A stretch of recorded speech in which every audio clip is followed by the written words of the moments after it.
suami itu nggak peduli, apalagi istrinya sudah hamil tua, dia ya gairahnya tetap dia lampiaskan.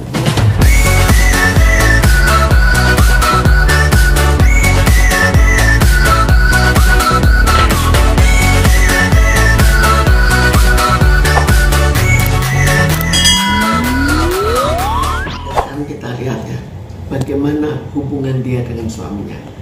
Terkadang ada seorang ibunya atau seorang istrinya nggak peduli karena bagi dia suaminya kurang mempunyai arti.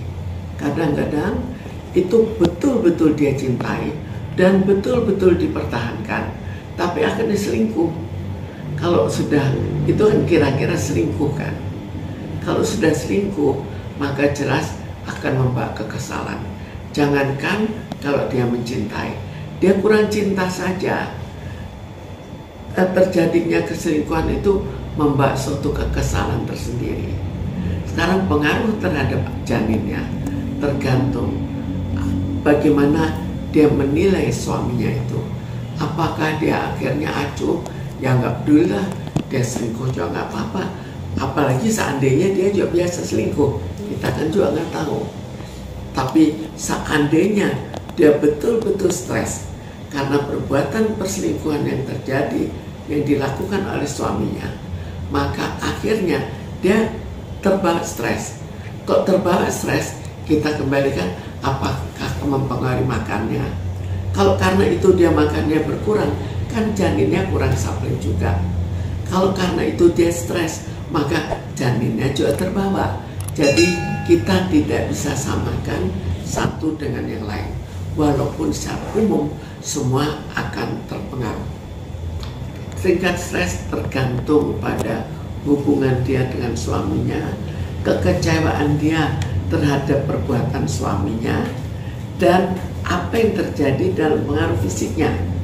Fisiknya tetap kuat, tetap acuh, atau barangkali sampai kurang makan sekan, tidak ada nafsu makan. Kan lain lagi. Kalau tidak ada nafsu makan, kita bayangkan bagaimana janinnya. Janin itu kan juga membutuhkan makan secara teratur.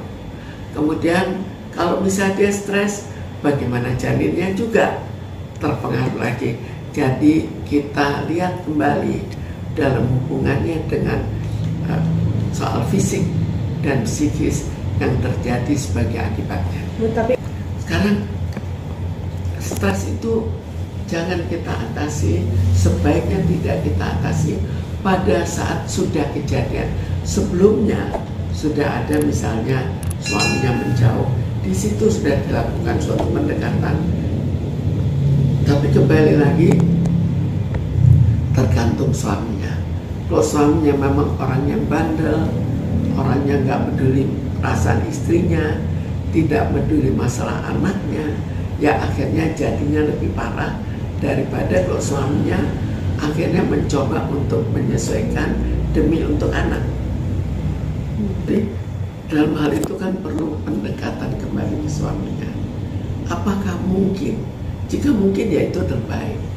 Tapi terkadang kan suami itu nggak peduli, apalagi istrinya sudah hamil tua, dia ya gairahnya tetap dia lampiaskan keluar.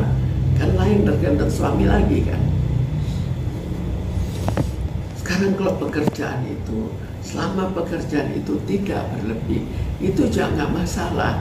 Jadi kalau dalam keadaan ada suatu stres dengan suaminya, maka pekerjaan itu membantu untuk melupakan selama kerja. Paling nggak berkurang stresnya selama kerja. Jadi mempunyai masalah, mempunyai peran untuk membantu selama tidak terlalu mengganggu. Kalau kita pendam semua perasaan, itu kan masuk dalam badan kita.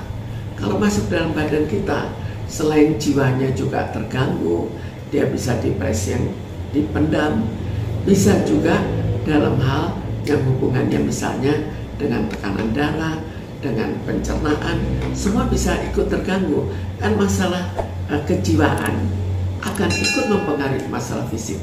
Itu tidak bisa kita lepas dan pisah secara sempurna, tapi saling terkait. Badan kita lemah, kita juga stres. Kita stres, badan kita